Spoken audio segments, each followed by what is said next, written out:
Hello, dear students. Welcome to the online video classes of physics. I am Manish Mishra, and I've already discussed the very first unit partially, although the very first unit of your CBSE curriculum. And in that, I have already discussed chapter number 1, which is electric charge and electrostatic field or electric field. So we are done with that. And in chapter number 2, which majorly has two parts. The first being potential, right? Which are, of course, we are in process of completing it. And the second one is capacitors. Fine, तो ये दो चीजें हम लोगों को देखनी है, ठीक है। एक तो पोटेंशियल और एक हो गया हमारा कैपेसिटर। तो ये ऑलरेडी हम लोग कर रहे हैं। ये खत्म होने के बाद वी विल डिस्कस कैपेसिटर्स, ठीक है। Now let us begin the syllabus. See, हम लोग ऑलरेडी हमने पढ़ लिया है कि पोटेंशियल होता क्या है, ठीक है। आज हम लोग मेनली दो मेन पॉइंट को कवर करेंगे। One is your relation between electrostatic potential and electrostatic field, पहला पॉइंट। दूसरा पॉइंट हम लोग इक्विपोटेंशियल सरफेस के बारे में पढ़ेंगे, इक्विपोटेंशियल सरफेस के बारे में पढ़ेंगे, ठीक है। तो आज का मेन फोकस हमारा ये दो टॉपिक्स रहेंगे। So first let us begin with relation between the electrostatic field and electrostatic potential. चलिए स्टार्ट करते हैं। तो उसके लिए सी, फर्स्ट ऑफ ऑल, ठीक है, क्या करना है हम लोगों को, ठीक है। We need to take a charge, ठीक। पहले हम लोगों ने क्या किया कि एक चार्ज हम लोग कंसिडर कर लेते हैं। प्रिज्यूम करते हैं यहाँ पे एक चार्ज पड़ा हुआ है और उस चार्ज का मैग्नीट्यूड हमने ले लिया Q है, और जो कि पॉजिटिव चार्ज है, ठीक है। तो बताओ, आप लोग खुद ही जानकार अब हुए हो, ठीक है, कि अगर एक कोई पॉजिटिव चार्ज है तो उसकी वजह से जो फील्ड होगी वो रेडियली आउटवर्ड होगी, इजंट इट। तो उसकी हम लोग फील्ड बना लेते हैं जो कि रेडियली आउटवर्ड है। हमने इन्फिनिटी पे एक चार्ज रखा हुआ है और वो चार्ज कैसा है, यूनिट टेस्ट पॉजिटिव चार्ज। उसको कहीं तक हम लेके आए होंगे, मान लिया उस पॉइंट को हमने m पे ले आए, ठीक है। हम लोगों ने Q0 को m तक ले आए, ठीक। अब उसके बाद हम लोगों को m से n के तरफ उसको ले जाना है और हम लोग इसकी तरफ ले जाना चाह रहे हैं। तो भाई जो ये पॉजिटिव चार्ज है उसके चारों तरफ अपनी एक फील्ड बनी होगी। उस फील्ड के अगेंस्ट अगर आप लाना चाहोगे तो आपको काम करना पड़ेगा, and that is why we are talking about potential, है ना। पोटेंशियल होता क्या है, work per unit test positive charge, ठीक है। उसकी भी फील्ड या फिर बिना एक्सेलरेशन के किसी पॉइंट पे ले आने में जो हम लोग को वर्क करना पड़ रहा है पर unit test charge, that is known as its potential, है ना। तो ये बात क्लियर है आप लोगों को। अब देखिए, सो प्रिज्यूम किया हम लोगों ने कि यहाँ से इस पॉइंट से ये जो n है it is at a distance of x, और m से n तक हम लोगों को लाने में हम लोगों ने कितना डिस्टेंस कवर कर लिया होगा, ठीक है। x का एक छोटा सा यूनिट हमने कवर कर लिया होगा, लेट इट बी dx, अलग से ही मान लेते हैं इसको, ठीक है। तो ये this charge is what, unit test positive charge, और ये क्या है, एक आइसोलेटेड चार्ज रखा हुआ है यहाँ पे, ठीक है। Now this particular charge will experience a force. तो भाई वो फोर्स कैसे आएगा, so F will be equal to Q0 into E, right. और देखो इलेक्ट्रिक फील्ड किधर है आपके, इस साइड है, ठीक है। इलेक्ट्रिक फील्ड आपका किधर है, इधर है। आपको मूवमेंट किधर करनी है, इधर करनी है, ठीक है। तो आप क्या लिखोगे, वर्क, वर्क करना है। सो लेट पार्शियल वर्क, मतलब एक छोटे से यूनिट एलिमेंट पार्ट को एलिमेंट पार्ट पे डिस्प्लेसमेंट करने के लिए आपको जो वर्क करना पड़ता है वो हम लोग अज्यूम कर लेते हैं कि that is dw। So work is equal to F into X होता है ना।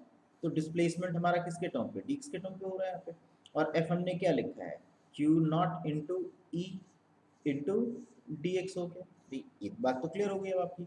अब ये इलेक्ट्रिक फील्ड है और ये पोजीशन वेक्टर है, ये दोनों आप, इलेक्ट्रिक फील्ड अगर इधर लग रहा है तो आपको मूवमेंट किधर करनी है, इधर। तो दोनों के बीच का एंगल क्या है, अब आप बताओ, दोनों के बीच का एंगल क्या है भाई, इलेक्ट्रिक फील्ड इधर है, आपको मूव इधर करना है, तो दोनों के बीच का एंगल हो जाएगा 180 डिग्री, है ना। तो 180 डिग्री हम इसे क्या लिख सकते हैं, Q not E dx into cos 180 degree. I think इतना तो क्लियर है आप लोगों को।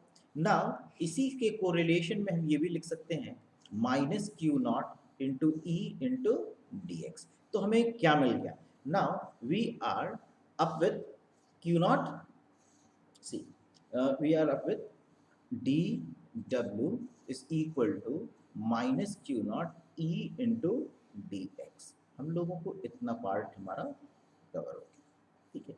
अब हम क्या करते हैं, ठीक है, we need to find potential और इलेक्ट्रिक फील्ड का रिलेशन। तो भाई वर्क डन अलग से लिख देता हूँ यहाँ पे, V इज इक्वल टू क्या होता है, potential is equal to work per unit test positive charge, है ना, यही है ना।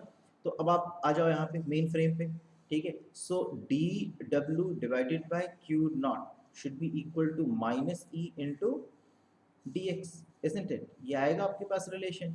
सो this one is equal to what, यहाँ पे देख लो आप चाहो तो, that is equal to dv. so dv is equal to minus e into dx. अब हम इसे क्या लिख सकते हैं, we can write it in the form e is equal to minus dv upon dx. तो minus dv upon dx. now what is peculiar about this e is equal to minus dv upon dx? सबसे पहली चीज आपको यहाँ पे ये देखनी है कि आखिर ये चेंज इन पोटेंशियल हो रहा है यहाँ पे, दिस फैक्ट, ये फैक्टर देखिए ध्यान से, ये इंपॉर्टेंट भी है, ठीक है। यहाँ पे चेंज इन पोटेंशियल हो रहा है with respect to what, with respect to its position, है ना। तो the change of a quantity with respect to its position is known as its gradient, isn't it. तो ग्रेडियंट होता है, तो हम कौन सा ग्रेडियंट कहेंगे इसको कि चेंजेस किस में आ रहा है, पोटेंशियल में आ रहा है, so it will be known as potential gradient, potential gradient, है ना। आसान हो गया ये एकदम, ठीक है। तो अब आप क्या कह सकते हो, ठीक है, that is electric field is, ठीक है, प्रोपोर्शनल टू या फिर इनवर्सली प्रोपोर्शनल टू, ठीक है, आप कह सकते हो, ठीक है, नेगेटिव रिलेशन है ना, ठीक है। तो नेगेटिवली स्लोप्ड होगा ये, अगर ये मींस पोटेंशियल अगर पॉजिटिव है तो इलेक्ट्रिक फील्ड नेगेटिव होगा, और एक पॉजिटिव हो रहा है तो एक नेगेटिव होगा, यही रीजन है इसका, है ना। तो पोटेंशियल ग्रेडियंट का जो मींस पोटेंशियल ग्रेडियंट जो होगा that will give you what, ठीक है, दैट इज इलेक्ट्रिक फील्ड। और ये क्या बता रहा है नेगेटिव साइन, इसके स्लोप के नेचर को बता रहा है। तो ये स्लोप कैसा है इसका, नेगेटिवली स्लोप्ड है, fine. So this is dv upon dx। As ये चेंज हो रहा है, बढ़ रहा है, तो ये क्या हो रहा है, घट रहा है, ठीक है। और ये अगर घट रहा है तो ये क्या हो रहा है, बढ़ रहा है। तो there is inverse relation between dv and dx। तो उससे क्वांटिटी आपको क्या मिल रही है, the quantity that you are getting is electric field. I think this is pretty much clear to you all, है ना। अब हम लोग बात करेंगे इलेक्ट्रोस्टैटिक पोटेंशियल की।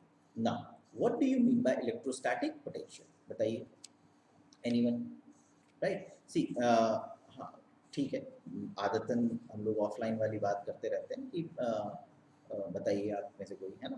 तो फिर भी ये इंटरैक्शन का एक मोड है, let it be that way, कोई दिक्कत नहीं है इसमें।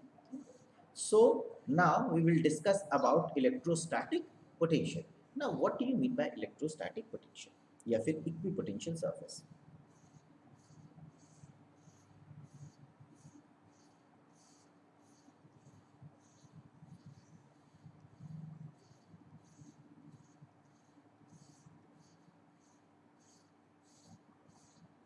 ठीक है, व्हाट इज इक्विपोटेंशियल सरफेस। सबसे पहले हम लोग इसका एक डेफिनेशन पार्ट हम लोग देखते हैं, ठीक है। तो डेफिनेशन पार्ट में क्या है कि the surface,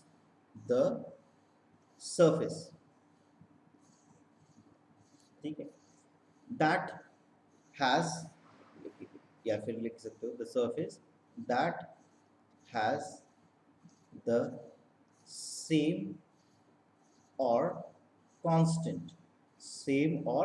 constant value of potential at all the points lying on it, ठीक है, and it is called equipotential surface। इसके कहने का अर्थ ये है कि मान लो एक ये सरफेस हमने लिया है, ठीक है, कहीं इन्फिनिटी है, इन्फिनिटी से इस पॉइंट के ऊपर हम चार्ज को लाना चाहते हैं, इस पॉइंट के ऊपर चार्ज को लाना चाहते हैं, इस पॉइंट के ऊपर चार्ज को लाना चाहते हैं, ठीक है। तो हर एक जगह अगर चार्ज सेम है तो सेम वर्क करना पड़ेगा वहाँ से यहाँ को लाने में, ठीक है, चार्ज को यहाँ से इन्फिनिटी से एक पर्टिकुलर पॉइंट तक लाने में। सो इसकी पोटेंशियल, इसकी पोटेंशियल, इसकी पोटेंशियल, तीनों की पोटेंशियल क्या हो गई, बराबर हो गई, ठीक है। या फिर इसको ऐसे समझे तो ये तीनों पॉइंट क्या कहलाएंगे, they will be called equipotential surfaces. अब देखिए आप समझो, आप यहाँ पे एक टेस्ट पॉजिटिव चार्ज है, मुझे वर्क करना पड़ा W, तो मैं यहाँ पे पहुँच गया, मुझे वर्क करना पड़ा जब W तो मैं यहाँ पे पहुँच गया, मुझे वर्क करना पड़ा W तो मैं यहाँ पे पहुँच गया। तो ये तीनों पॉइंट को मैं ज्वाइन करता हुआ एक, ठीक है, क्या करूँगा, एक मैं कर्व ट्रेस कर दूंगा, लोकस, ठीक है, joining the locus of all the points, ठीक है। तो ये मुझे क्या मिल गया, this surface is what you get and this is known as equipotential surface, ठीक है। सो इक्वी का मतलब ही होता है equal and potential we all know. So any surface on which at any point the potential would be same is known as equipotential surface, ठीक है। अब इनकी कुछ हम लोग प्रॉपर्टीज देख लेते हैं कि what are the properties of an equipotential surfaces, ठीक है। So let us start with the first one, ठीक है। तो पहली प्रॉपर्टी क्या है, प्रॉपर्टीज किसकी, इक्विपोटेंशियल सरफेस की, ठीक है, इक्विपोटेंशियल सरफेस की। पहली प्रॉपर्टी है कि no work is done in moving, ध्यान रखना इस सरफेस को, ठीक है, अभी मैं एक्सप्लेन करूंगा इसको, moving a charge from one point two another on an equipotential surface, ठीक है। सो देखो, समझो आप चीज़ों को, हम जानते हैं कि वर्क पोटेंशियल क्या है, ठीक है। तो जब इस पॉइंट से मुझे इस पॉइंट तक लाना पड़ेगा, so what would be the change in potential, dv is equal to v1 minus v2। अब जब ये दोनों बराबर हैं तो v minus v is equal to zero, तो चेंज इन पोटेंशियल हमारा क्या हो जाएगा, zero. So dv upon dx is equal to electric field. जब ये चीज़ जीरो हो गया तो इलेक्ट्रिक फील्ड आपका जीरो हो गया, तो जब इलेक्ट्रिक फील्ड आपका जीरो हो गया, F is equal to Q not into E हो गया, ठीक है, क्यू नॉट इंटू ई हो गया। सो अगर ये जीरो है तो आपका एफ जीरो है, D W is equal to F dot D X है, ठीक है। अगर ये टर्म जीरो है then total work done will also be equal to zero, है ना। तो इसको या फिर हम लोग सिंपली ऐसे भी लिख सकते हैं, like D W upon work per unit as positive charge is equal to potential, है ना। तो अगर ये चीज़ जीरो हो गई, ठीक है, सो वर्क डन भी हमारा zero. So D W is equal to D V into D Q not, ठीक है। सो क्यू नॉट यहाँ पे हम लोगों ने देखा। तो अब यहाँ पे जो वर्क डन होगा वो वर्क डन क्या हो जाएगा हमारा, इस केस में जीरो हो जाएगा, फाइन। सो कोई दिक्कत, राइट। नाउ लेट्स सी, अब अगला पॉइंट हम देखते हैं, पहले पॉइंट में कोई कंफ्यूजन नहीं। Now let us take the note of third point, second point I guess, हाँ सेकंड पॉइंट, ठीक है। तो चलिए सेकंड पॉइंट, तो सेकंड पॉइंट में क्या है, इलेक्ट्रिक फील्ड, इलेक्ट्रिक फील्ड, ठीक है, electric field is perpendicular at every point on the surface। ये ऑलरेडी हम लोग पहले भी डिस्कस कर चुके हैं, इट इज ऑलवेज नॉर्मल, है ना। कोई भी सरफेस होता है तो इलेक्ट्रिक फील्ड उसके क्या होता है, सरफेस पे हमेशा नॉर्मल लाई करता है, ठीक है, परपेंडिकुलर लाई करता है, कोई दिक्कत इसमें। थर्ड पॉइंट क्या है, no two equipotential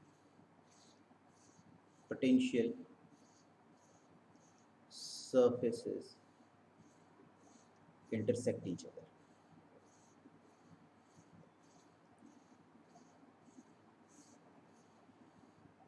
intersect each other, ठीक है। और ऐसा क्यों होता है, बताओ।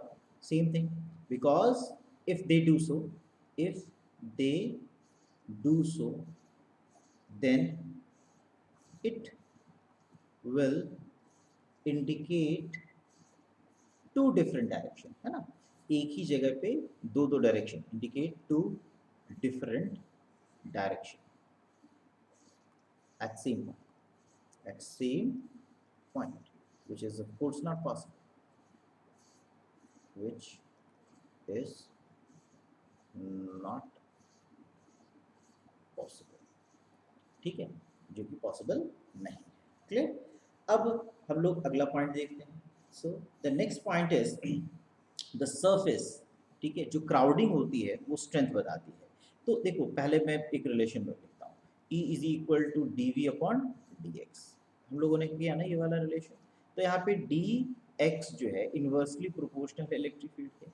तो जैसे जैसे आपकी दूरी बढ़ेगी, ठीक है, वैसे वैसे इलेक्ट्रिक फील्ड क्या होगा, वीकर होता जाएगा। और पास जाओगे तो मीन्स दूर जाओगे तो स्ट्रॉन्गर होता जाएगा इलेक्ट्रिक फील्ड, और पास जाओगे तो वीकर होता जाएगा, ठीक है। तो हम इससे क्या इंप्लाई कर सकते हैं, ये चौथा पॉइंट है हमारा। मैं इससे इंप्लाई ये कर सकता हूँ द सर्फेसेस आर क्राउडेड, ठीक है, आर क्राउडेड। जितनी ज्यादा क्राउड होगी उतनी ज्यादा स्ट्रॉन्गर इलेक्ट्रिक फील्ड होगी in a region of strong electric field, strong electric field, कोई दिक्कत, ठीक है, राइट। और इसी से हम ये भी कंक्लूड कर सकते हैं कि these are far away in weak electrostatic field, weak electric field, fine, कोई दिक्कत है यहाँ तक ना। So this is it all about electrostatic potential in terms of energy relation, and also means equipotential surfaces। अब हम लोग अगली क्लास में हम लोग पढ़ेंगे कैपेसिटेंस के बारे में, ठीक है। तो एक कुछ न्यूमेरिकल्स भी उससे पहले हम लोग प्रैक्टिस कर लेंगे थोड़ा सा, ठीक है, इसी के बेसिस पे, ठीक है। I will start the topic with numerical solving and then I will proceed to capacitance, ठीक है। सो do not forget to subscribe and do not forget to give your comments, ठीक है। It takes a lot of hard work, right, isn't it, to make a video। और जब तक आप लोग नहीं बताओगे कि क्या प्रॉब्लम है, it will be very difficult for me to sort out the problems, ठीक है। तो इम्प्रूवमेंट का स्कोप हमेशा होता है, हर जगह होती है, ठीक है। So it's just a try. तो आप लोग अगर इम्प्रूवमेंट में मेरी मदद करोगे तो it will be beneficial for both of us, right? Thank you and have a nice day.